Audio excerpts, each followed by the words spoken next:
Tonight, on Haunted Homes, we meet the Outram family from Birmingham, whose life is gripped by fear. I'm scared shitless. I can't stay up there, Helen, I can't. It's like something's just getting on my head and it's crushing it. We sent in a team of paranormal experts to investigate the ghostly goings-on. Who's that? My heart's beating really hard. This is the source. Whatever's happening in this house, it's coming from here. But who or what will they discover? What's been going on at home?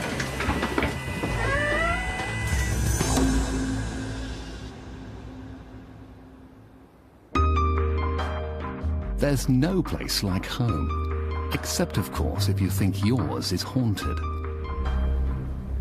49% of the population believe in the paranormal. But forget castles or stately piles. You don't have to live in a Gothic mansion to have a ghost. 42% of Brits claim to have had personal encounters. Thousands of ordinary families all over the country are convinced they've had paranormal experiences in their own home.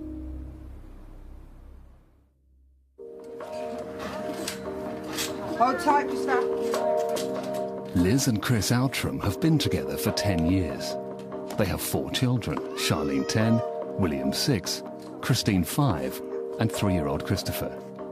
And are guardians to Liz's 16-year-old niece, Kirsty. 2 years ago, when they moved into their semi-detached house in Birmingham, they thought they'd found their perfect family home. Everything was fine. We did all our unpacking and everything, and nothing was out of the ordinary. And then about 3 weeks later, we started hearing, like, footsteps. A few weeks later, I was standing at the bottom of the stairs and I heard a young babe cry. It sounded like a newborn baby. So I went upstairs. No, my son was fast asleep in the cot. And then we heard, like, a dragging. Still nothing there. Unable to account for the odd noises, Liz began to suspect their new house was haunted. One day I was in the bathroom. I felt like somebody was staring at me. I kept turning round to see if there was something there, thinking it was a cat or something. And I turned round and I saw what I thought was a shadow. And it actually went through the attic door. Well, that was it. I dropped everything I was doing in the bathroom and I went out the front door and I was sitting in the garden in tears when my husband came home. But Chris didn't take her fears seriously until one night a few weeks later he heard footsteps on the hall stairs and there was no one there. I started off not believing at first, but now I'm beginning to think otherwise. So now I'm actually starting to believe that there are some activity. But it's not just strange noises that have frightened the family. It can go cold one minute, hot the next. You can get pictures coming off walls. I've seen lights in here. It can be very uncomfortable for me in here. The other night I was sitting in here just watching the telly and this actually flew to down here on the floor. It frightened the life out of me, so now I don't even sit in here on my own at night. If I'm going to be on my own, I'll go and sit in the garden. This is my niece's bedroom. There is quite a lot of activity in this room. Toys on the chair will move, quilts pulled off. In this room, the light turned on and off on its own quite a few times. You know, you just smell in here. I generally don't like being in here. You just see lights and you do hear a lot, but there's nothing there. And when you're in the bath as well, you hear people knock on the door, you ask them what they want and there's nobody there and you can hear people outside the bathroom. But the one place in the house Liz is so scared of that she won't even set foot in is the attic. Footsteps, strange growling, bangs on the door, and large objects being dragged have all been heard by the family. Liz is even terrified of walking past the doorway to the attic after it flew open and hit her in the face. Liz, Chris, and the children have experienced strange phenomena in nearly every room in the house. But it's the bedroom, stairs, and attic that appear to be the hot spots. We are a normal family. Well, as normal a family as you can get who's got children. William, Charlene, I think it's time you went to bed, don't you? But it just ruins our life because The kids are complaining now that they're being disturbed in their sleep, so we're having trouble getting them to bed. Well, into bed now, please. Come on. How do you explain to a 5 and a 6-year-old what's going on? You just say, well, back to bed. You've had a bad nightmare or you've had a bad dream. Come on, please. Who's going to get him down? Will, please. Come on. What? Christian pillow? Oh, Will. But it's not just the kids who are suffering. It's become quite a strain on my marriage, because if I have a bad night because I can feel the presence or I can hear the footsteps, I mean, he has to get up, he has to make me drinks. I won't come downstairs on my own. I won't go to the toilet at night on my own. He has to come in with me. He has to literally be there 24/7. I would like my old wife back because she's more of a strong character. But now, with this happening, I've got a completely different wife. It's not the same when I'm married. She's more timid, scared, frightened. It's not the same one. We gave Liz and Chris a camcorder for a week in an attempt to capture some of the noises and moving objects they have been experiencing. I feel sick because I don't feel I'm scared shitless. Got a tightening in my stomach, like I've just been on a fair ride, yeah. Whilst they recorded no concrete evidence of any paranormal activity, they did capture some footage of unexplained moving lights. Some investigators believe such lights, known as orbs, represent spirit energies. I've got a fucking light show here. Could these lights be proof that the outrooms are being haunted?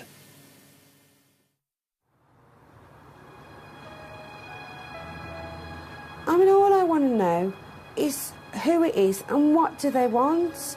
Maybe they've got a connection here, maybe they belong here, but we need to know what they want, because it's just getting too much now. I just want it over and done with, and I just want whoever it is or whatever it is to go to where it should be. You know, and let us, if they've had their life, can we have ours?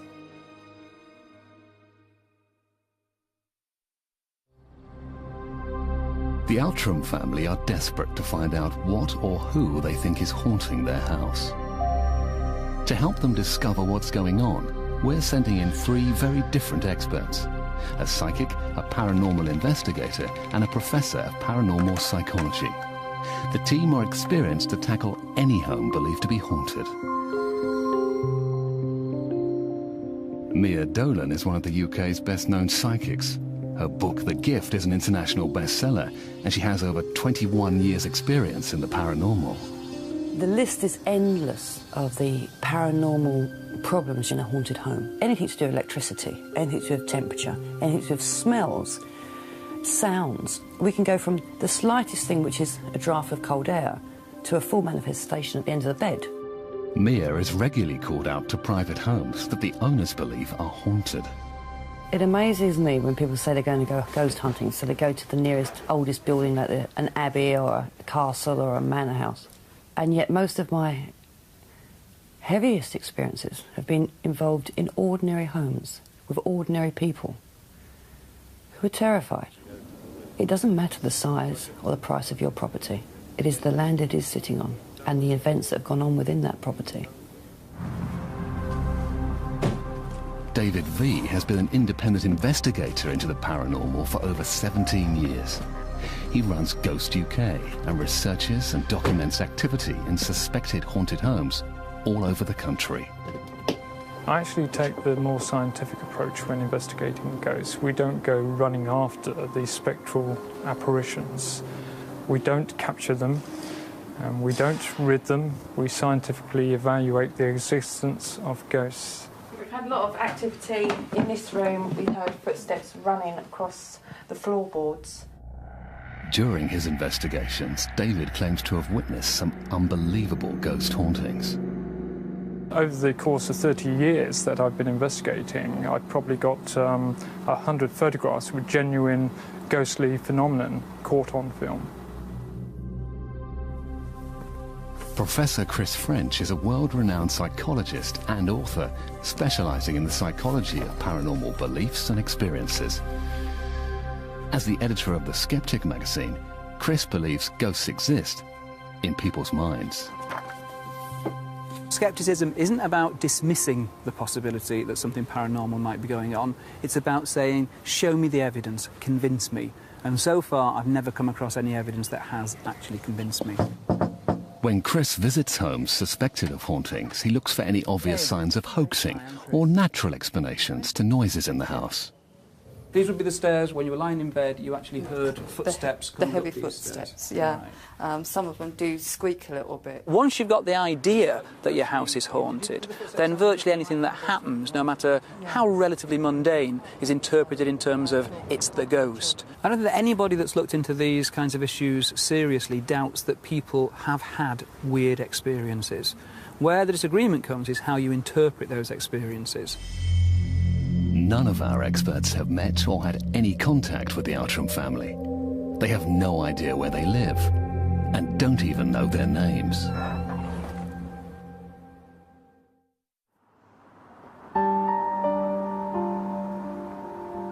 Mia Dolan is a professional psychic with over 15 years' experience in the paranormal.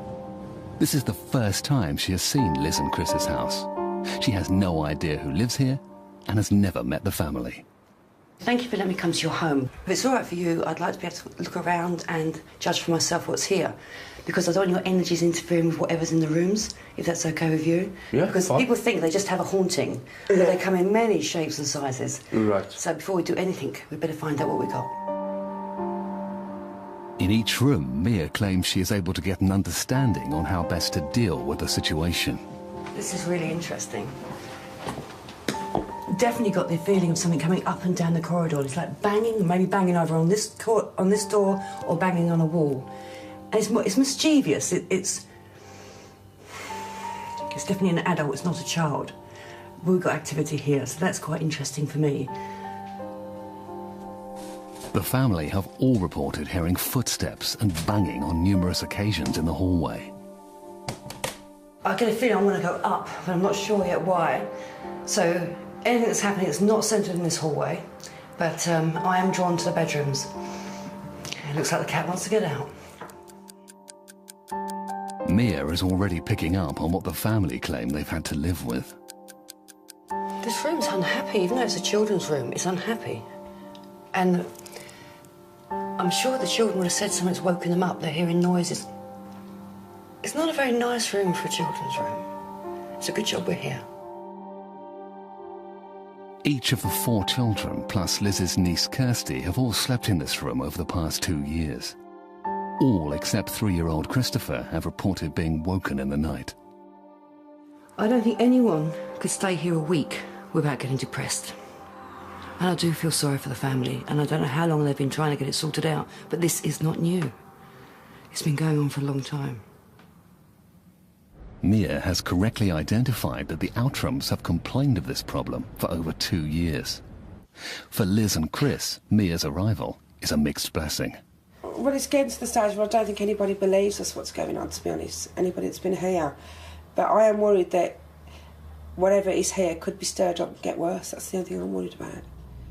While Mia is making her way around the house, something odd occurs. There's a noise up there. An alarm has suddenly started to go off in the attic. There's something going on up there. As the crew investigate, Liz and Chris are completely oblivious to the drama unfolding upstairs. Get the light on, Steve. Stop. Stopped. Oh, that's weird.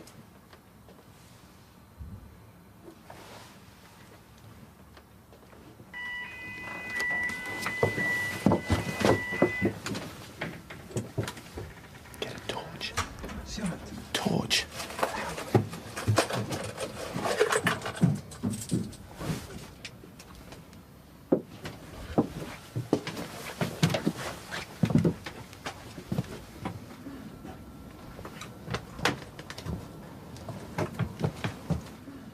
No one can explain why the alarm was suddenly activated or where it came from.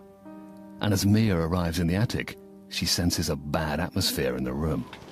This is where it's coming from.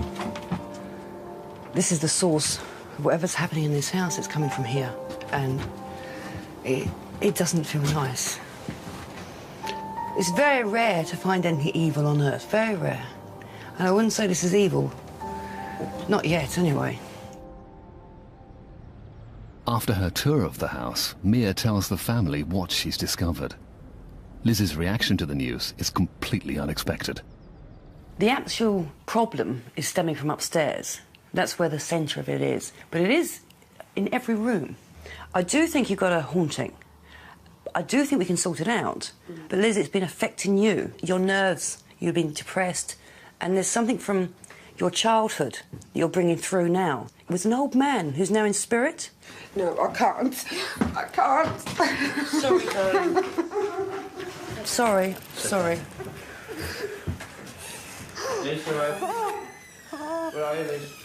Listen, darling, I didn't mean to upset her. No. But if we can sort it out, then it'll be finished. I didn't know she could pick it up that quick. Good. Yeah. Okay. It's just a bit of a shock. Because nobody's mentioned him for a long time. She said if you want to have a word with Ron around, you can. I just honestly didn't think it would pick it up that quick. Liz thinks Mia is talking about her dad, who died 10 years ago, and with whom she had a strained relationship. But Mia doesn't believe he's the ghost. She suspects it's something else preying on Liz's bad memories.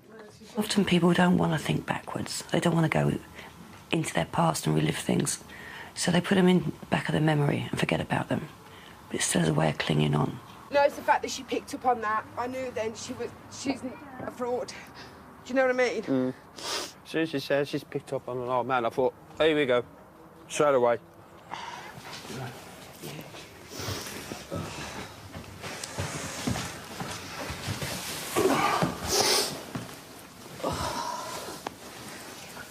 I am so sorry to hit it on you like that. I didn't mean to. No, don't worry. And but it's just obvious.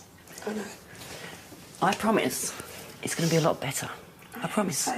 Once the house gets cleared, we will clear it. I will not leave this house until it's cleared. And when it's cleared, it's like a fresh slate. And there'll be no more things that you can't speak about. It'll be fine.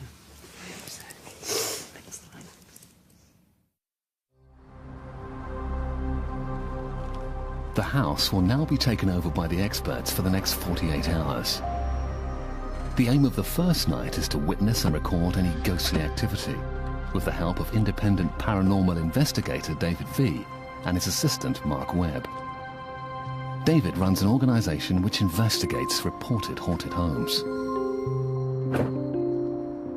David and Mark will set up audio-visual equipment in the exact locations where the Outrums say they've experienced the most paranormal phenomena in an attempt to capture it on film. This is where we get a lot of the activity. I normally have all the lights on when we're here. The light's gone again. That was a new bulb last night. I am getting a reading of 1 milligauss, which is quite interesting, but that could be natural. It could be electricity. The equipment the investigators are using looks for disruptions in electromagnetic fields.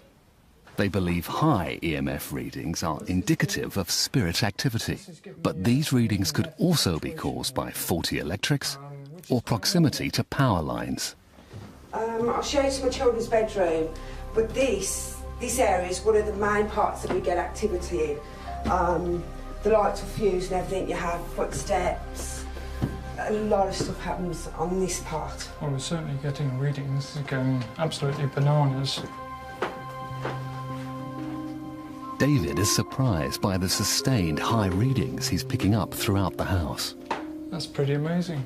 Considering every electrical light has been redone. I'd like to see this meter really, really go up, which would show me some significant sort of paranormal phenomenon. Wait till later on tonight and you will do. Well, I look forward to that. Rather you than me. There's been quite a bit of activity here. Nothing major, that anything's been flying or anything, but I'll come in and I'll go to bed and it's like somebody is sitting on the bed, and I thought last night my husband was actually shaking the bed, and it turns out I found out this afternoon it wasn't him doing it. I thought it was him doing it. Right. Okay, and you weren't dreaming this at all? No, I was sitting up wide awake. I was... Very conscious? Yeah, I was reading a book. All right, well, I must admit we're having some unusual readings, the likes of which I've never seen before in one continuous sweep. And it's possible that there could be some paranormal phenomenon going on in this house. Mia thinks the attic is the centre of the paranormal activity. Liz has been too terrified to set foot in it since the locked door flew open and smashed into her face. To aid the investigation, she's determined to try and overcome her fear. But just 2 steps in is too much for Liz. I can't stay up there, Helen, I can't. Just as Liz feels overcome by feelings of dread and has to leave the attic, David's meter readings suddenly peak, and he thinks he catches sight of movement out of the corner of his eye. I'm very definite that something moved in this room. Something made a noise, something slid across the floor. I went into the attic because I wanted to beat my fear, and I just felt so sick. Sick, headache? Yeah. It's like something's just getting on my head and it's crushing it. This is staying exactly the same strength all the time. And it's quite odd. I've never seen it do this before. It's like I was being pushed against the wall, because Mark went past me. Did you want at the far end with the base No, box? I was standing on the stairs. And I am concerned about this meter reading. I've never seen anything like this before, ever. Now, something did move up here. I'm very, very sure of that. Only by knowing how bad it feels can you see how good it feels when you look up there. I hope so, I really do. I can't go on living like this. One of the investigators, Mark, has also reported a strange experience in the attic. As soon as I was walking up those stairs, it just felt very lightheaded. It may be the actual stairs themselves. They might be whether so steep that I'm obviously Slightly off balance. Yeah, so the rise up made me disorientated. very disorientated. It seemed like something was saying, "Come back! I haven't I'm finished here." showing you what I can Yes. do." I think the sooner we actually implement some of those scientific experiments, the better. The investigators believe the high readings could be a sign of paranormal activity.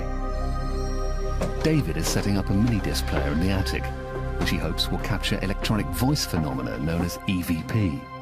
It's been reported that sometimes when these discs are analysed, strange whispers or voices inaudible to the human ear can be picked up. Some attribute these voices to spirits. Okay, what we're going to do now is we're going to set up a pair of infrared motion detectors. Basically, we put the two beams meet each other, and if anything breaks that beam, it will set off an alarm, like so. Okay. The family have reported toys moving in the bedrooms, so the investigators are setting up trigger objects and using cameras to capture any movement. With the paranormal tracking equipment in place, Professor Chris French arrives. He specialises in paranormal psychology and is a non-believer. He will always look for the rational explanation for things that go bump in the night. OK, Liz, could you tell me all the things that have happened that have convinced you that you live in a haunted house? Well, for starters, footsteps when the children are in, well, the kids are fast asleep in bed. A heavy box or a trunk being dragged downstairs. Pictures falling off the wall for no reason. Seeing lights go across my floor. It's a matter of a lot of stuff going on. Has anyone actually seen any objects as they've been actually moving? My wife has seen pictures moving, but I haven't actually seen them yet. Do you think that any of these incidents could have ordinary explanations? I have tried everything. From the time that I saw the lights on the floor, I've said, check to see if it was dust. And when I've heard the noises, I've checked to see if it was the children. I've tried to find a normal explanation for everything that's going on in the house, and I can't. Is there anybody who's on any kind of medication that might lead them to kind of see things or hear things that are not actually really there? No, not depression, no. Right, OK. Whilst one of the investigators, David, makes final equipment checks, he believes he's witnessed something weird in the children's bedroom.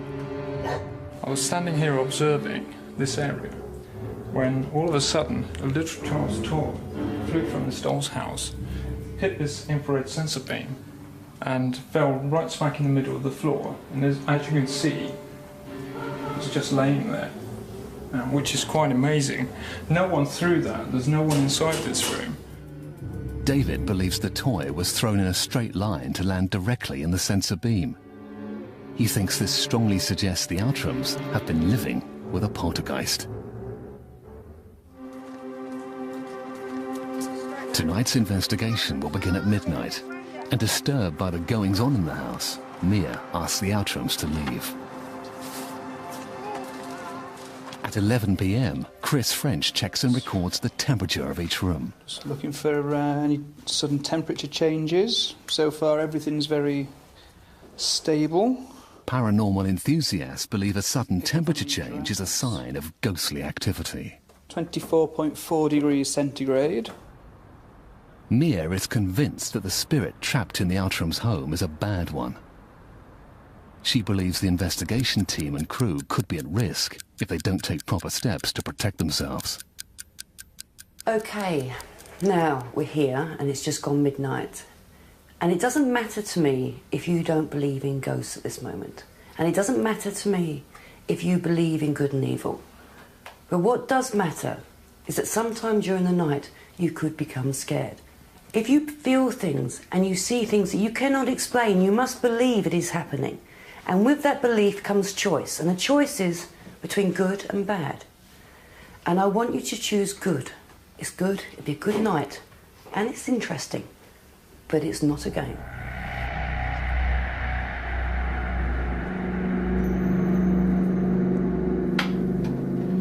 As the investigation begins, the crew base themselves in 3 of the bedrooms, the hallway and the attic, aiming to record any unusual occurrences. Keeping the camera rolling is obviously crucial to the experiment. Each hour they will rotate positions.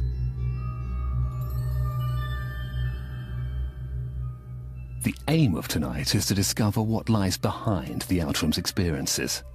Mia believes it's the ghost of an old man, unconnected to the family. In my work as a clearer specialist, I've been doing it, say, about 17 years. And in all those years, only 3 times have I felt something as heavy as this. According to ghost hunters, spirits are most active during the hours of 12 to 3 a.m. The team, positioned at points round the house, wait for the unexpected to surprise them. For the first hour and a half, nothing extraordinary happens. Then 2 crew members sat in the attic begin to experience strange sensations. My heart's beating really hard.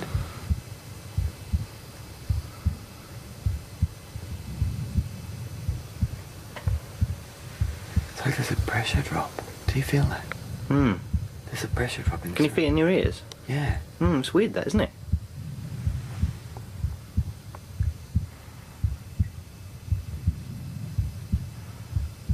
It is. It's like being in an aeroplane. I know. I've seen this before. It's like a pressure drop, like your ears. Can feel it in my arms, legs. You know when you take off and they feel slightly constricted. That's really weird. It's like I really feel it in my ears. There doesn't appear to be a logical explanation as to why their ears popped simultaneously. It's not a symptom typically associated with panic or feelings of anxiety. Skeptic Chris French is on hand throughout the night to evaluate any occurrence. I don't know. It was interesting they said that they're picking up all kinds of variations in the EMF. Right. And it might be that could actually cause some kind of subjective sensation as well. So it's interesting you both felt it at the same time. Yeah, it was actually, yeah. I've been...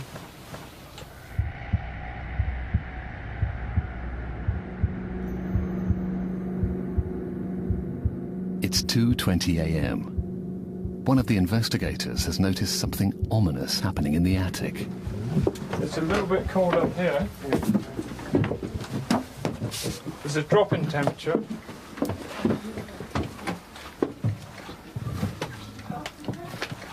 But that's quite interesting. The temperature has actually risen. It's 24.7 degrees centigrade. 24.8. 24.9, 25 degrees centigrade. That's quite a significant jump. 25.1. So although it is very, very cold in here, the temperature is actually rising. 25.3. 0.4. 0.5. Extraordinary. It is very normal to get temperature changes in haunted houses. Spirit are energy, and when their energy comes near you, it's like static, and that static can make things colder or hotter. The speed of the changes is actually a sign that it is more paranormal than normal, because normal changes are gradual. That is bizarre. 27.1 degrees centigrade, and it is absolutely freezing in this room. And it's still rising. It's gone up to 30 degrees. It's now actually stopped at 30.5 degrees centigrade. That's an incredible 6 degrees increase in under 2 minutes. Chris French's earlier temperature recordings have been a constant 24.5 degrees. Temperature is now falling. It's falling, is it? It's falling quite rapidly now. But it seems hotter in here. It is hotter in here, isn't it? Very odd indeed. Where's the sensor though? It's not too close to Sensor? your body? No, here's the sensor here. They're just floating there. It's just floating, yes, so it's nowhere near my hands. Is this temperature change a sign that an apparition could be forming?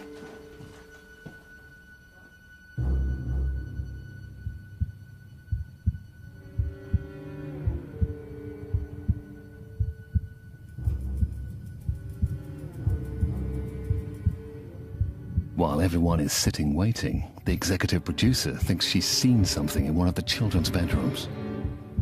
Freaky. I can see shadows. What's the matter? I can see shadows like moving against the blue in that room. I could definitely see shadows against the blue. No way. Honestly. Who's the shadows? Yeah. What sort of shadows? What sort of shadows? Just like about so high up. It happened twice. That's creepy. Because there's definitely no one in there. I'm not tired. But the infrared's in there hasn't gone up. That's pretty Honestly, I'm not making it up. I did see it. And you thought we were in there? That's freaky. I don't know. Oh, come on. No, which room you were in? The assistant producer and director investigate. I'm sure you're right.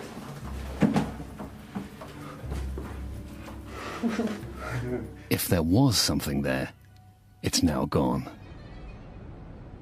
It's 20 to 4 in the morning, and Mark discovers a possible explanation for the shadow seen in the children's bedroom. But it's not as straightforward as it seems. There was a teddy bear sat on this exercise bike. This one was on the floor down here as it is. If I move this one, because this one we don't believe's moved, this teddy bear was sat on this exercise bike, just like that. As you can see, it's not really going to move. I mean, even, and I'm quite a heavy chap, that teddy bear has not moved a centimetre. This teddy bear is now led here on the floor. Unfortunately, we had no camera locked off in here. If we had done, I think we would have seen some sort of activity moving that teddy bear. Done.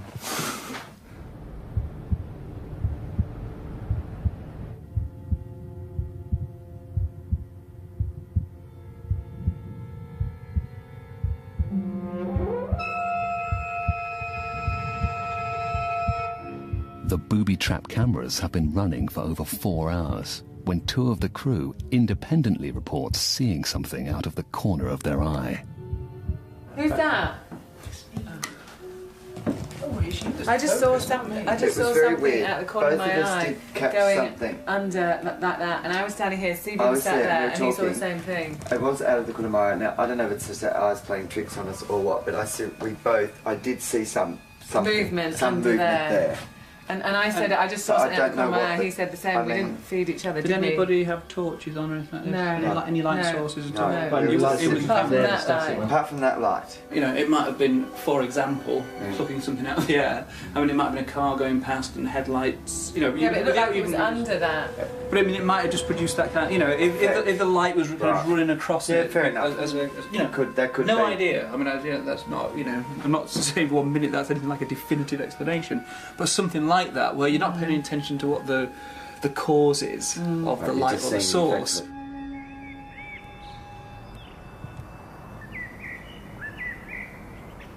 As day breaks and the investigation ends, Mia is concerned by what she thinks is in the house. I don't want the family here to know how I feel, really, about what's here. Because if they knew how heavy I think it is, then even once I've cleared it, they'll still be nervous. So by not giving them all the information, they won't be left with any nightmares. While the investigation team didn't record any evidence of hauntings on camera, everyone felt and witnessed strange sensations during the night, including severe temperature changes, shadow sightings, and unusual pressure drops in the attic, none of which can be explained absolutely.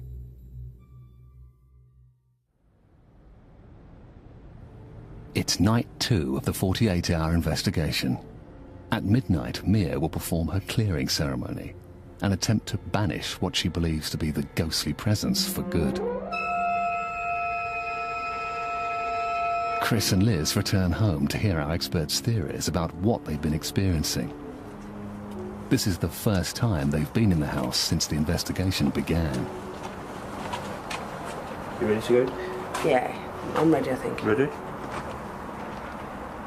Well, Liz and Chris, as you know, we took over your house last night. Lots of people experienced different things, i.e. some felt sick, some felt hot, some felt cold, with different things going on. It was very interesting, to say the least. It was amazing from a scientific point of view. We had some amazing EMF meter readings. Quite unheard of at that level within a house of this size. Normally we'd associate that with man-made electrical emissions, but very, very rare for something like this. I guess I should come in at that point, because as the sceptic here, you know, I wasn't at all convinced last night that anything paranormal was going on. We had people getting very excited over what seemed to me to be often things that didn't merit that degree of excitement. I also think it's, from my point of view, very interesting that with the equipment that Dave was using, I was actually at some point being able to say, can you put it there, can you test it there, and it would go off. All I had to go on was my sense, you know. There was nothing else I could go on, and it wasn't going off anywhere else in the room until he put it in that area. But again, what might be happening there is, I mean, you know, it's quite possible that you might be able to pick up on the same kind of fluctuations that David's equipment is recording, but that again doesn't necessarily show that there's anything paranormal going on. It just shows that there are certain environmental differences that perhaps you're picking up on. Oh, so then we'd have to agree that I'm picking up on something. You might be. I mean, and there is evidence to suggest that when you take people around supposedly haunted locations, that those areas where people report actually getting chills down the spine or a sense of presence and so on are those where you get these. Well, we could look at sort of... Doesn't show in itself that there's necessarily anything happening. I think what we're all agreed on is that there's something going on.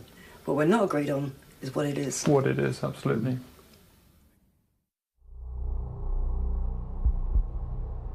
For the last 2 years, the Outram family have been living at the mercy of the unusual activity in their home.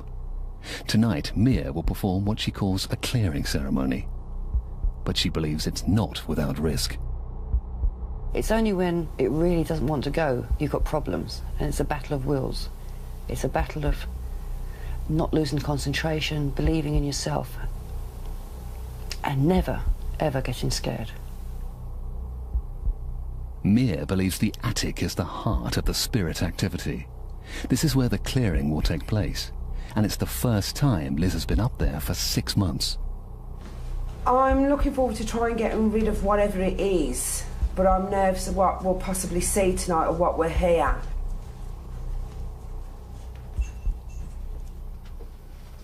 Hi, come on in. Don't be intimidated by the candles. There's a good reason for it.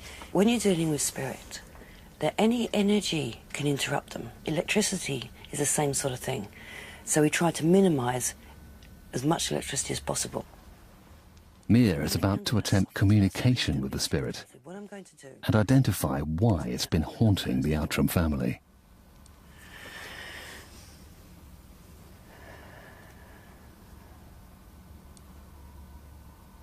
It is a guy, it's a man, it's an older man, but it's not to do with the family, okay?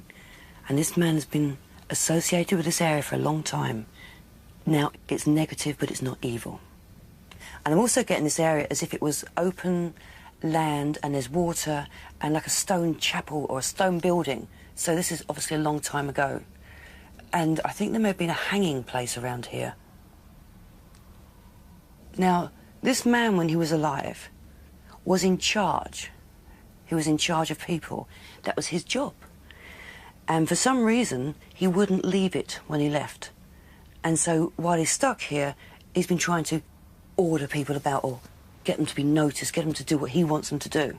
But it's not any particular person he's after. But you are very sensitive, Liz, and so you've been feeling it stronger. This is interesting because now I'm opened up fully. I'm seeing children's stuff being moved, like children's toys being moved, and drawings on the wall that there's been arguments about. And it's sorry, okay, sorry about that. Nobody believed anybody here. Okay, I'm going to start clearing.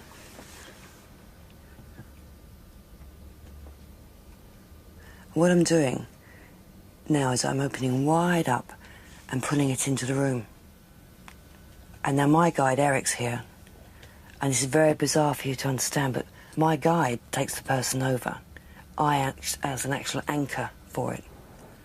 Okay, I've got it in the room. The spirit of the man is over here and now starting to walk as if the candles aren't here, starting to move towards this side where Eric is.